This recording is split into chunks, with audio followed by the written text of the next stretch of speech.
Eu confesso que eu não sou muito fã de filme de Halloween. Eu acho que tudo isso é muito hipócrita de falar, já que eu sou fã da Disney. E eu simplesmente tava reassistindo o clássico filme O Corcunda de Notre Dame. Eu percebi um monte de coisa que, assim, não é pra criança, né? Principalmente que agora a gente tá nessa temática de Halloween. Eu acho que esse é o tipo de vídeo que a gente mais tá precisando agora. Eu não sei vocês, mas eu imagino que a maioria das pessoas gostam daquele tipo de filme que não tem absolutamente nada a ver com a realidade. Seja um boneco que tem vida, seja uma freira aí encapetada, um palhaço do mal que quer matar a criança. Tudo são coisas assim que a gente nunca leva assim pra vida real, né? Mas como eu sempre digo aqui no canal, um filme que realmente deixa a gente assustado, principalmente quando é questão de animação, que a Disney sabe fazer muito bem, quando esse filme retrata problemas da vida real, consegue esfregar assim na nossa cara de um jeito que, meu amigo, e é por conta disso que a gente precisa falar urgentemente de O Corcunda de Notre Dame. De ter ideia, tem até cena de assédio dentro de uma igreja. Oi gente, tudo bem? Eu sou o Nicolas Roça. Já que a gente tocou nesse assunto de religião, preciso deixar uma coisa clara. Tudo que eu tô falando aqui tem ligação com história. Eu imagino que você deve saber a história aí do mundo, principalmente sobre como o cristianismo estava muito enraizado antigamente, né? E como as igrejas conseguiam controlar cidades, países, através do fanatismo religioso. Muitas das vezes era distorcido sobre a real imagem do cristianismo. Por isso que antes de me atacar aí nos comentários, só quero deixar claro que eu não tô atacando nenhuma religião aqui, principalmente o catolicismo, tá? Aqui em Corcunda de Notre Dame a gente tem literalmente a religião católica aí como destaque. E tudo que eu vou fazer aqui, na verdade, é analisar algumas cenas e alguns fatos que estão acontecendo, interpretar de uma maneira geral pra trazer pra nossa realidade de hoje em dia. Afinal, né, tem muita questão religiosa hoje em dia, muita questão, na verdade, de intolerância religiosa. Na verdade, eu acho que a gente já pode começar falando sobre isso. Porque, literalmente, no início do filme, os pais do Quasimodo, a título de curiosidade, né, são ciganos, tendo que fugir da cidade pra conseguirem sobreviver. Justamente por conta dessa questão histórica que eu já tinha contado antes, né? Principalmente aí o Frollo, que seria o capitão meio que da cidade, que tá perseguindo todo tipo de religião diferente da dele, justamente por conta desse fanatismo que ele próprio tem. Eu já fiz um vídeo contando melhor sobre a história desse personagem. Como eu tinha dito naquele vídeo, Frollo pensava que tudo que ele fazia era certo. Imaginava que ele era o herói de tudo. Todas essas atrocidades que ele fazia, ele sempre falava que era em nome de Deus. Por isso que no início desse filme, a gente já consegue ver principalmente o desespero de uma mãe que tá literalmente correndo pra conseguir salvar o seu bebê. Eu acho que isso daqui, mesmo entrando principalmente na questão de tolerância religiosa, a gente consegue interpretar de muitas outras formas. E como que muitas minorias precisam fugir, porque elas simplesmente não são aceitas de como que elas são, principalmente por conta de fanatismo de outras pessoas, não necessariamente tem a ver ligado com religião, às vezes é apenas um preconceito que sempre teve ali. Essas pessoas que são um bando de ignorantes e não querem mudar. Isso fica ainda pior quando o Frollo mata a mãe do Quasimodo, jogando ela nas escadas da Catedral de Notre Dame. Isso literalmente logo depois que ela foi pedir ajuda pro padre. Eu acho que aqui essa mensagem do fanatismo fica ainda mais em destaque pra gente entender, quando literalmente o Frollo mata uma mulher dentro da igreja que ele acreditava que existia um Deus superior a ele, mata essa mulher justamente em nome desse Deus que ele acreditava. Porque na verdade, como ele próprio diz aí no início do filme, estava fazendo tudo isso para salvar esse bebê. Ou seja, ele estava salvando o bebê desse pecado que era o ciganismo. Algo que eu acho que eu nem preciso comentar muito sobre isso, né? Pessoas que usam qualquer tipo de fanatismo. Não tô falando agora nem de questão religiosa, mas como todos esses atos cruéis são feitos em nome de um bem maior. No caso aí do filme, ele estaria fazendo isso para salvar o Quasimodo. Porque ele logo muda de ideia quando ele vê que o Quasimodo era, na verdade, um bebê deformado. O Frollo, com a ignorância que ele tinha, decide fazer o quê? Jogar o Quasimodo no poço, porque ele acreditava que o Quasimodo, por ser um bebê deformado, na verdade era um demônio enviado pelo próprio capeta. E agora ele precisava mandar o Quasimodo de volta lá pro inferno. A gente já vê o nível que é esse filme. Na sorte do Quasimodo, o padre acaba aparecendo ali, acaba interferindo em tudo isso. Agora ele faz o Frollo pensar sobre essa questão de... Cara, será que tu tá fazendo realmente o certo, né? Aquilo que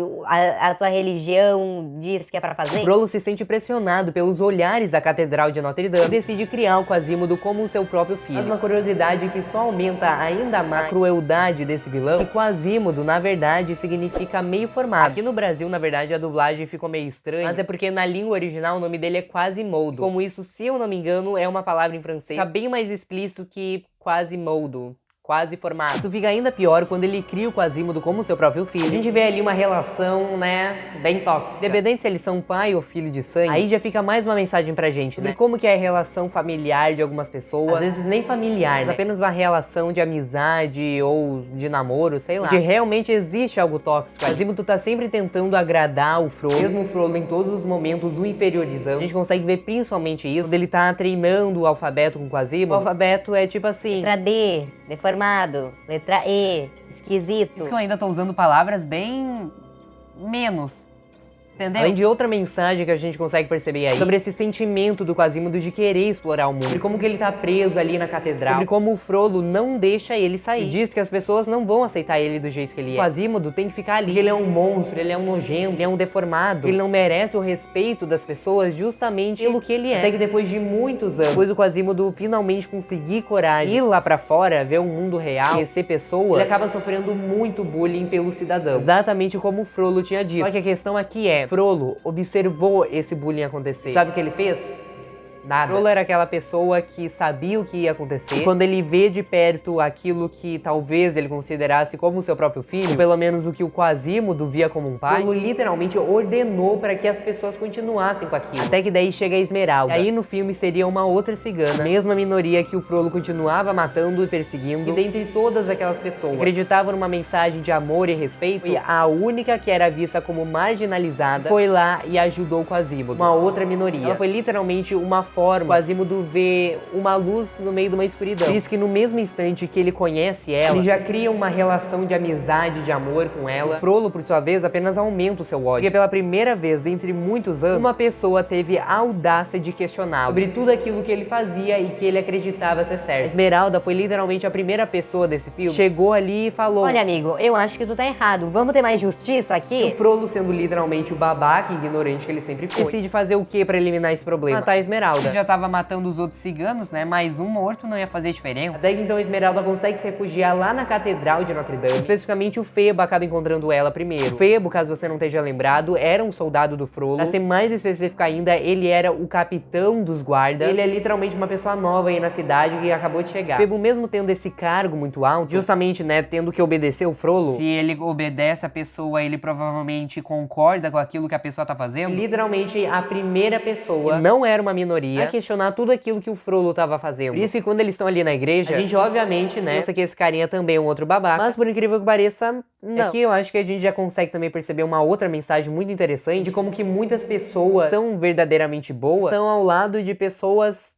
ruim, tipo o Frollo. Acho que isso ainda fica mais evidente quando o próprio Febo fala diretamente pro Frollo. Não tinha como atacar a Esmeralda porque ela já tinha dito a palavra santuário. Antigamente, quando o mundo ainda era bastante cristão, as igrejas no geral controlavam aí a política. Pelo que eu andei pesquisando, tinha essa questão de santuário. Quando você chegava ali na igreja e você falava a palavra santuário, ninguém poderia encostar em você, por mais que fosse o rei ou qualquer coisa que fosse. E agora você tinha se entregado a Deus. Agora essas pessoas só poderiam tocar em você quando você saísse da igreja. Detalhe, a Esmeralda, por não acreditar nisso, em nenhum momento tinha dito essa palavra. Mas o Febo mesmo assim acaba mentindo pro Frollo sobre isso, tudo pra que a Esmeralda continuasse viva. A gente até pode pensar que era porque ele tava apaixonado por ela ou qualquer coisa do tipo. Mas na verdade, como a gente tinha visto um pouco antes desses acontecimentos acontecer, também com algumas cenas mais pra frente, isso é algo que o Febo realmente defende. Mas então, quando as tropas do Frollo saem de dentro da igreja, começa a esperar ali fora a Esmeralda sair, o Frollo acaba se escondendo ali um pouco e acaba pegando a Esmeralda de surpresa. Nessa hora, ele já tinha então meio que violado, né, essa questão da regra do santuário. Mas essa questão ele acaba não fazendo algo muito sério com ela. Ele pega ela por trás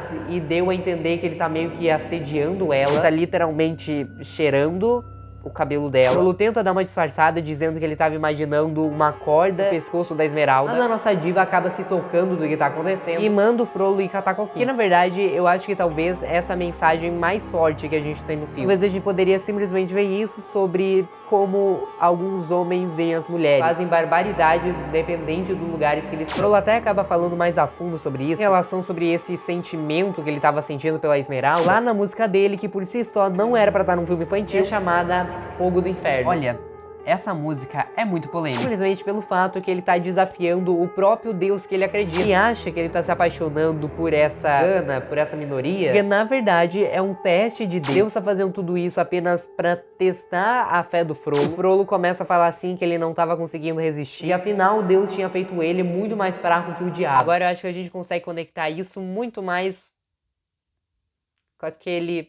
outra coisa. Isso acaba piorando mesmo porque esse fanatismo do Frollo acaba sendo tão grande, ele literalmente acaba destruindo a cidade inteira. Só pra conseguir ir atrás da Esmeralda, fazer meio que um acordo com ela, dizendo o seguinte: olha só, eu tô gostando de ti, né? E se tu não quiser morrer, tu pode casar comigo. A questão aqui mesmo é que ele literalmente destruiu a cidade inteira, botou fogo em toda a parede. Nesse processo, ele literalmente acaba matando inocentes. Porque uma dessas cenas, o Febo acaba quase morrendo justamente pra salvar uma família cigana, provando que ele não tava fazendo nada disso pra impressionar a Esmeralda. Na verdade, ele realmente tinha um senso crítico sobre o que era a justiça e o que era o fanatismo e a maldade do Frollo. Daí, então, depois de uns paranauê que acaba acontecendo ali, o Frollo acaba conseguindo capturar o povo da Esmeralda, um povo que obviamente é inocente aí, né, nessa história, justamente através da inocência do Quasimodo, que apenas queria ajudar as famílias. Isso acaba fazendo todos eles serem capturados, né? A Esmeralda já tá quase sendo morta. Quando o Frollo faz pela última vez essa oferta: ou morre ou casa comigo. Ela responde da melhor forma possível.